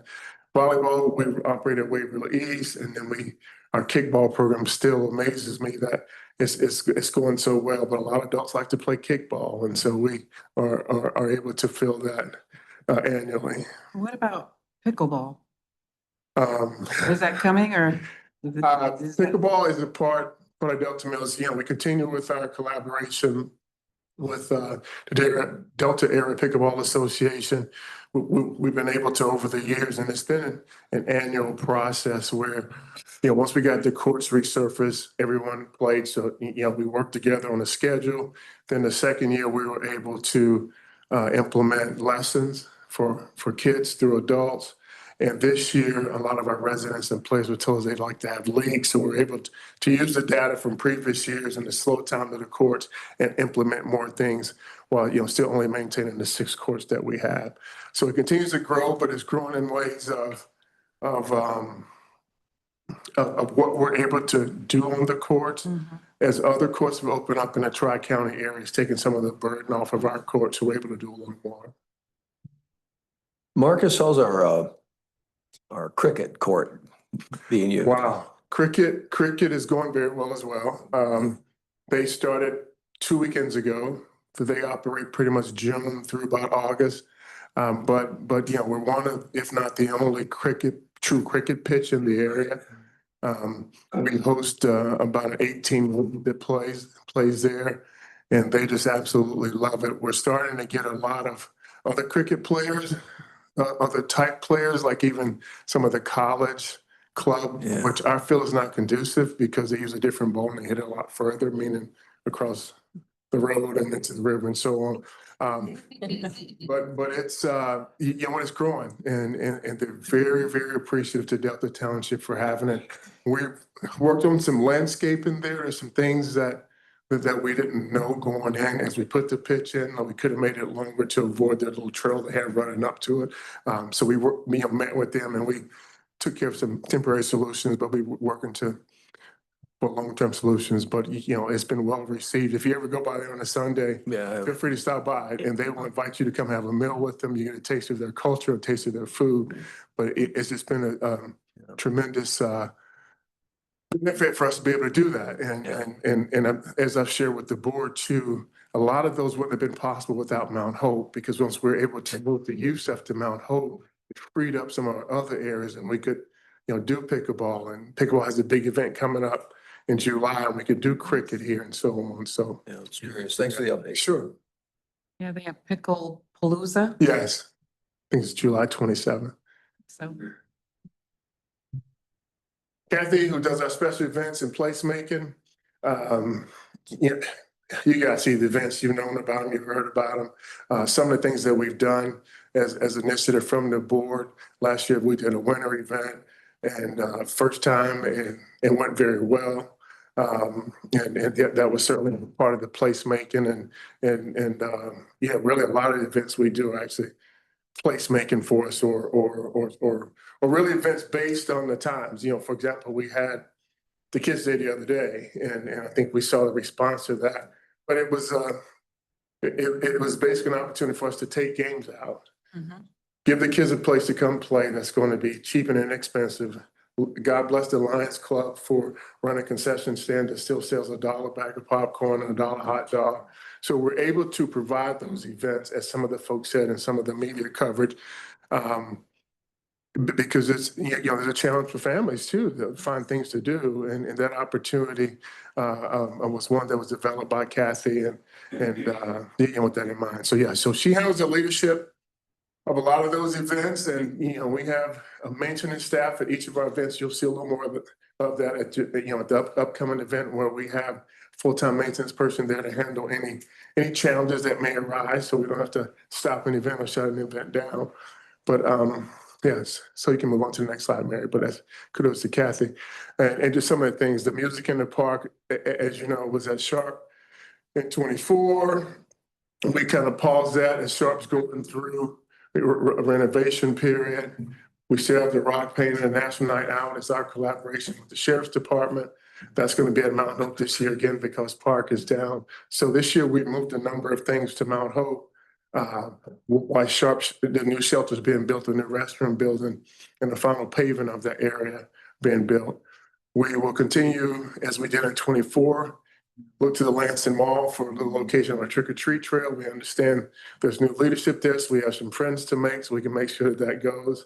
And we continue on with the blood drives and the Pints Picasso classes. Move on. Well, we'd like to include pictures. You know, these are just pictures from past music in the parks and our fireworks event and so on. Yeah, you can go ahead and Mary, click all the stuff there. Corey's our assistant. I've shared this in the past. She has done a phenomenal job of kind of modernizing us in terms of newsletters, in terms of just business operations. She also is very involved with the COPE project and phenomenal job with the research of senior centers. Also adding to the group in terms of the sizing of the rooms and programming the rooms. And, she's also working on the cemetery project along with the clerk's office that we're working on because we've been, blessed to have good staff folks, but, we really put a lot of emphasis on, I always say, you got to feed them or they'll eat you. So I have to give them good opportunities to develop and learn more and so on. So that's Corey as a department assistant. She's phenomenal. She's good, yeah. I've worked to try to steal her, but not successful yet. He's got an amazing team. Yes. So there's Lee, who's a hodgepodge. She does a little bit of everything from grant writing to grant reimbursement to running classes.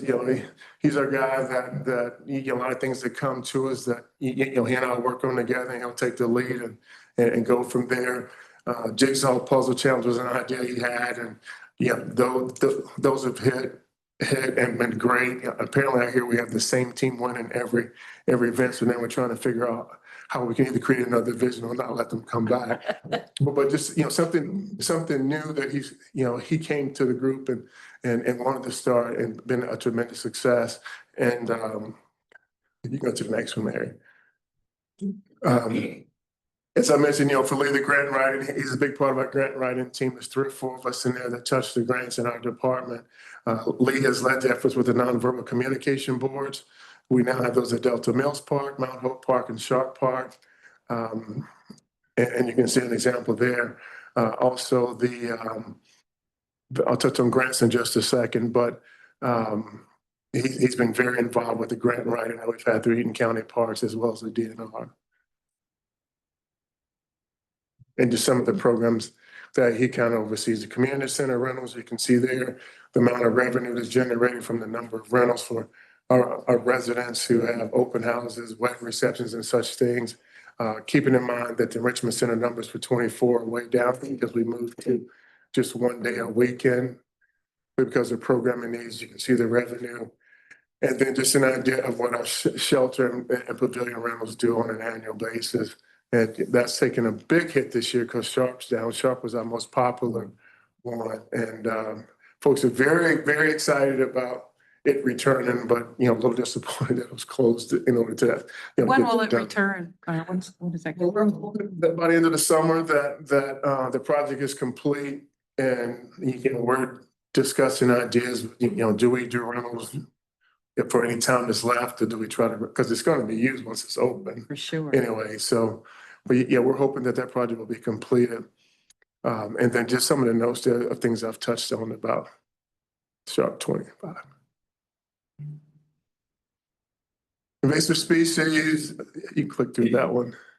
I think, I keep this slide here because we continue to work on these in our parks, Grandwoods, being the main one that was identified, but we are working closely. And if I could just pause for a second and share with you that the Delta Township Parks and Recreation was named as the partner of the year for the year with the Eaton County Conservation District. And if I could just share a write-up on that. When a new invasive species, Lester Celadine, was reported in Grandwoods Park by a concerned citizen in 2021, Delta Township Parks and Recreation made the decision to make the sensitive habitat within the parks an important priority. They decided that something had to be done with Lester Celadine. Recreation Administrator Lee Miller took the lead on gathering partners to learn what this plant is and how to address it. In 4 years since, Delta Township has been a model partner in controlling Lester Celadine. Their staff has been on the front line of research and treatment, outreach, education, and peer support with other municipalities. In spring 2025, Lee Miller partnered with the Eaton County Conservation District Executive Rachel Murray to present about Lester Celadine at the M-Parks Conference in Traverse City, bringing information and resources to parks managers across the state. Through financial investment, labor, and support, Delta Township Parks and Recreation has shown commitment to preserving the delicate habitat that sustains the native plants, pollinators, and wildlife in Eaton County. So this is an award that we're going to be receiving in the next few weeks. But I wanted to highlight there because you guys will recall in 2021, we were looking around like everyone else, like what is that and what do we do with it? But, you know, we jumped in and we all learned I know Lee provided a lot of the leadership, but we all learned, including our maintenance guys, in terms of the treatment and so on. But very happy to report that we continue to battle it as we probably will for a long time. But again, we've been recognized for our efforts and so on. Excellent. Congratulations. Yeah. Thank you. It's great. And then our parks maintenance guys, for 2024, we had 6 full-time, but we just hired one for 2025, so we're up to 7. 2 of those are dedicated to cemeteries, and then 4 of those are dedicated to parks. They do, you know, work across the aisle, if you will, but they all work parks, they all work cemeteries, but you know, that's the dedication going in. And then our part-time year-round is 3 part-timers that work year-round, 29 hours a week. 2 of those are in parks, one's in recycling. Then we have 5 long-term seasons, April through October. Parks and cemeteries, these are folks who work through October to get all the leaves out of cemeteries and parks. And then we have our 10 summer seasonals that work for us. But these guys they all do a tremendous job. These are full-timers that you'll sometimes see at our events because they're there not only to help with the setup, but also to man the event. If something goes wrong, whether it's electrical, mechanical, or what, we have a pretty good eye, you know, of getting it fixed until we, you know, have to call it off and call someone in. And yeah, so they have, you know, certainly they've also been in our parks project. You know, we'll touch on grants here in a second, but they have, in addition to working those, been a part of the planning process for the grants and attending the meetings and the projects, you know, as we work to determine what's best for our parks and our residents. Here's a list of the parks. I'll touch on each one real quickly again, just for the newer folks. Mary, if you want to kind of speed up, I know folks are getting restless here, but Sharp Park, we do have a master plan. We're working off of that. That was developed through the Parks Commission a few years ago, just ideas of what the park can be. If you were to take a closer look, you'll see that it captures the new shelter that we're building, a new restroom building, the new playground, and new paved area. And we still got some work to do. Hopefully over the years, we'll be able to write more grants and get more funding to complete it. But I just shared that to show that we do operate a lot of the projects we do based on a master plan for the parks that are pretty much approved either through our 5-year master plan and or our commission. And this is a project that's going on now that I mentioned, paving that last loop there and then the restroom building and so on. So hopefully, we'll be having a groundbreaking in a few months and everyone can come out and enjoy. Delta Mills, you're all aware, we spent a lot of time on this park over the last 10 years, anything from the new triangle area to the pickleball course, the cricket field was mentioned, the playgrounds, the restroom building, the parking lot. Every time I think, we're ready to move on from this park, another opportunity for a grant fits so well that we take advantage of it. And here's the latest, and I think this is scheduled for next year. It's going to be a huge, huge asset to the community, to our residents, to the parks and so on, connecting Delta Mills to Hawk Meadow Park, getting over the bridge. And some of you may be familiar, but it's like a once in a lifetime opportunity that bridge is being repaired, that we're able to jump on board with that and create a pathway over the bridge, get up to Delta River Drive and all the way out to Hawk Meadow Park. Grand West Park, Obviously, cross-country is still big there, a lot of local high schools, nice community college, and sometimes MSU Running Club. Our disc golf, Capital City Renegades, do a phenomenal job of helping us take care of that park and plan. And then the Mountain still hosting their annual New Year events there and things of that nature. So a lot of culture there, a lot of different activities, but Grand Woods Park is probably one of the, well, I think Mount Hope may be passing it, but we used to say Grand Woods was probably the one park that attracted more folks from outside of Delta Township than before because of the events. But, I think Mount Hope is certainly moving up there too.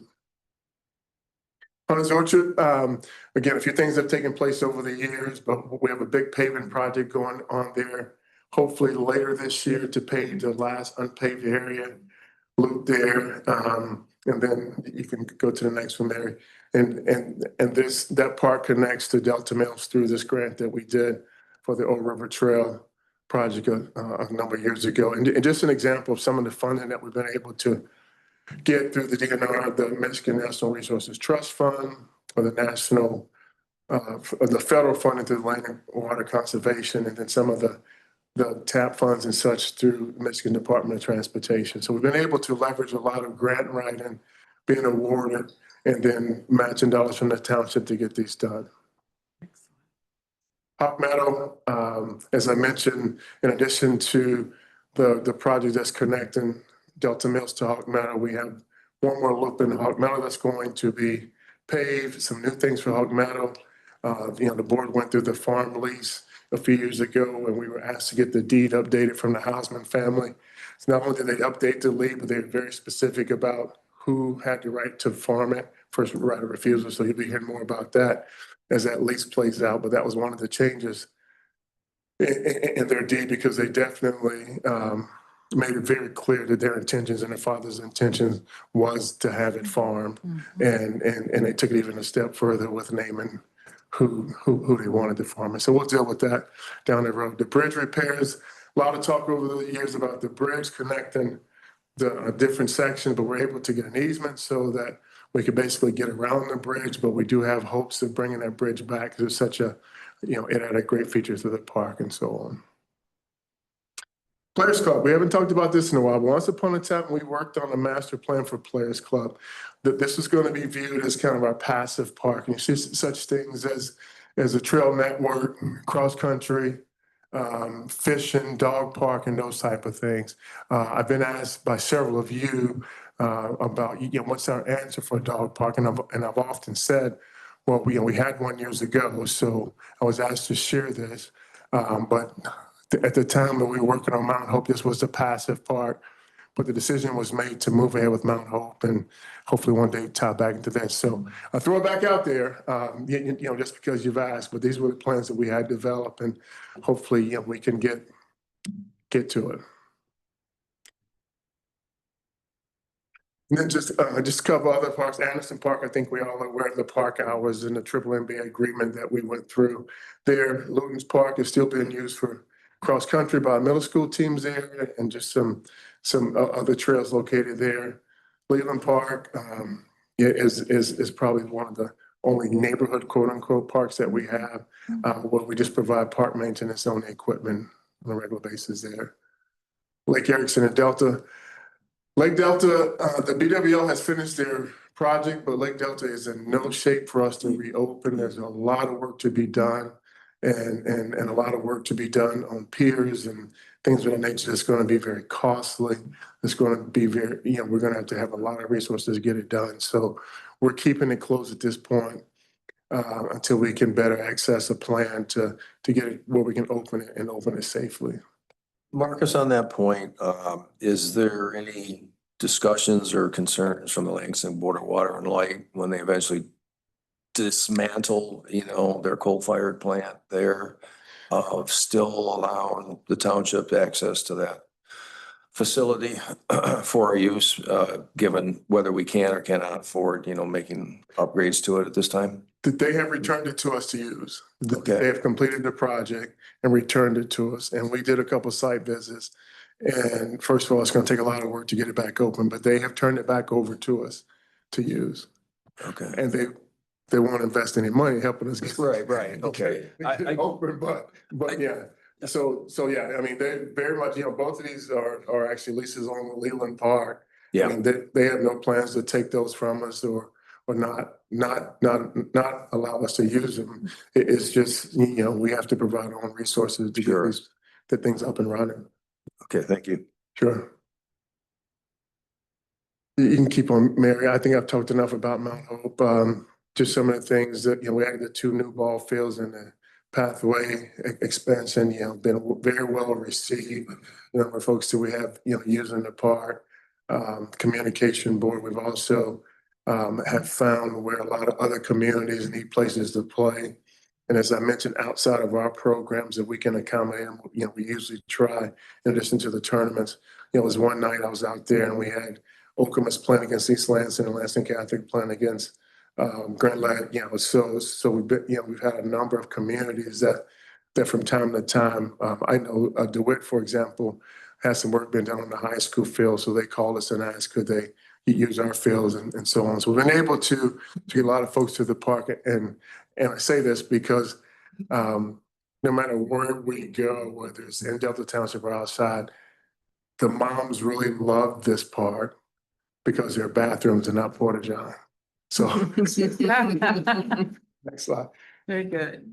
Yeah, and now our canoe launches open and you're ready for business. Had some challenges up at Willow with some equipment being floating down the river, and we have that from trees that cause damage sometimes.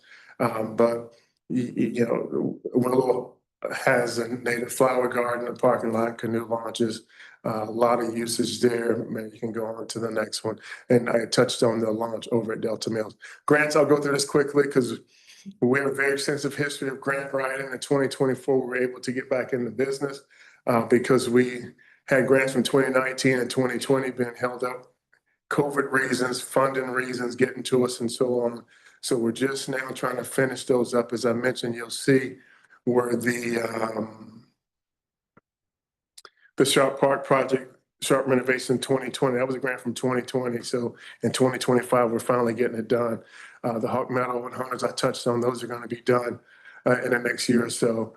So in 2024, we're able to go back to the DNR Trust Fund to write a grant. We got some additional funding for the Delta Mills to Hawk Meadow Park pathway. We were not successful on the Mall Out and Elmwood pathway. And then we also received some funding from Eaton County for the Sharp Playground, which is part of that Sharp project. That's a pretty good track record there. We've been lucky. Yeah.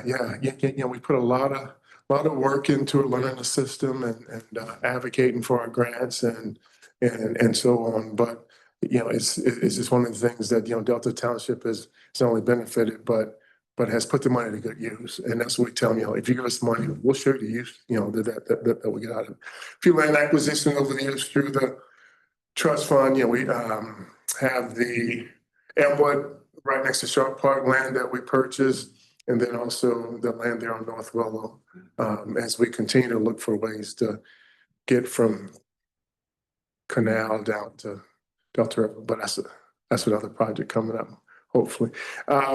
So again, just another look at us being able to get some grant funding for land acquisitions.